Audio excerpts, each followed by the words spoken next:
कहेंगी किस तरीके का जोश, किस तरीके के आपने कभी उम्मीद की थी कि आपका बेटा एक दिन सूबे की कमान संभालेगा? देखो, मैं भगवान की मर्जी है, छोटो सो काम अटारी, काश्तकार को बेटा, काश्तकार को बेटा, हमें सपने नहीं है। ये तो भगवान बंसी वारे की, बालाजी महाराज की मेहरबानी और जनता की मेहरबानी है। लेकिन मोदी जी ने जिस तरह उन पर भरोसा जताया है, उसको लेकर क्या कहेंगी? मोदी जी ने असली भरोसा जताया। देखिए, इनकी आंखें जो सजल हो गई हैं, ये कह रही है कि मोदी जी ने एक किसान कौम के बेटा में भरोसा जताया है और उनकी कोशिश ये रही है कि लगातार किस तरीके से एक किसान कौम के बेटे को जो बनाए, उनके पिता से ही बात करने की कोशिश करेंगे। हम उनके पिता से बात करने की कोशिश करेंगे कि किस तरीके से चीजें रही, क्या कहेंगे। नेत्र सजल है, बेटे ने आज पूरी प्रदेश के अंदर, पूरे देश दुनिया में नाम कर दिया। बहुत बढ़िया भैया। गाँव से निकल कर, अटारी से निकल कर आया, आपकी आंखों में आंसू? अटारी से। लेकिन बहुत बढ़िया भैया।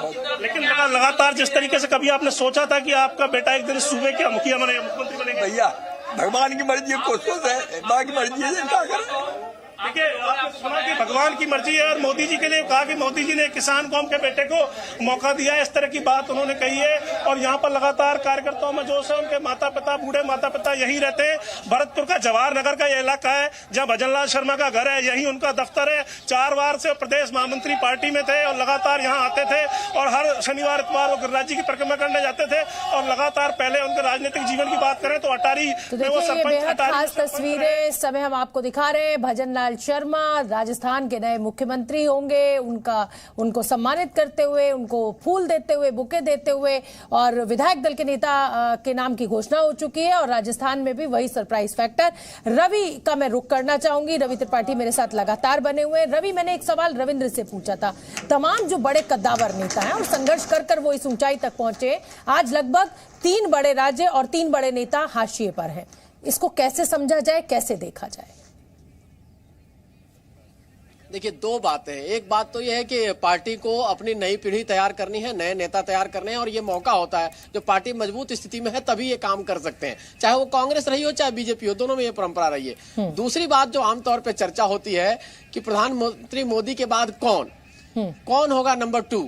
तो नंबर 2 की जो लड़ाई आपको देश में दिखती है, उसमें जो नंबर 2 में सबसे पहला नाम आता है मुख्यमंत्री योगी, फिर शिवराज सिंह चौहान, फिर आपको अगर वसुंधरा राजे सीएम बनती तो सीनियर नेता के नाते वो भी इस नाम में रेस में जुड़ सकते हैं, तो और अमित शाह।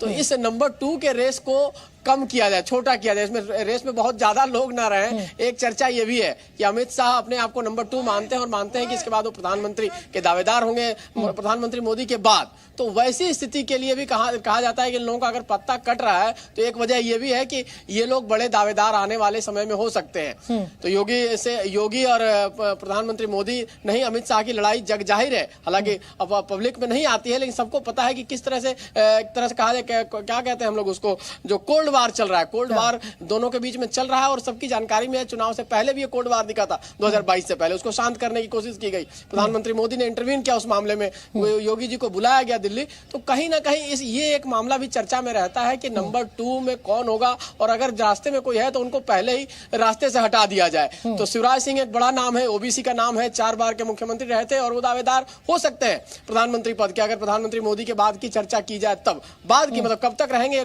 किसी गारंटी नहीं है, कब तक वो रहेंगे। लंबे 75 का जो एज का लिमिट है वो प्रधानमंत्री मोदी पे लागू नहीं होता है अभी तक, जो माना जा रहा है। तो उस हिसाब से अगर प्रधानमंत्री मोदी के बाद की बात है तो उसमें जो लकीर में जो बाधा बन सकते हैं उनको अभी से साइड लाइन कर दिया जाए। एक रीजन ये भी है, और दूसरा रीजन है कि आपको नई पीढ़ी तैयार करनी है। ये मौका है, इससे बढ़िया मौका बीजेपी के लिए कभी नहीं हो सकता है, तो इस मौके का फायदा उठाया जाए।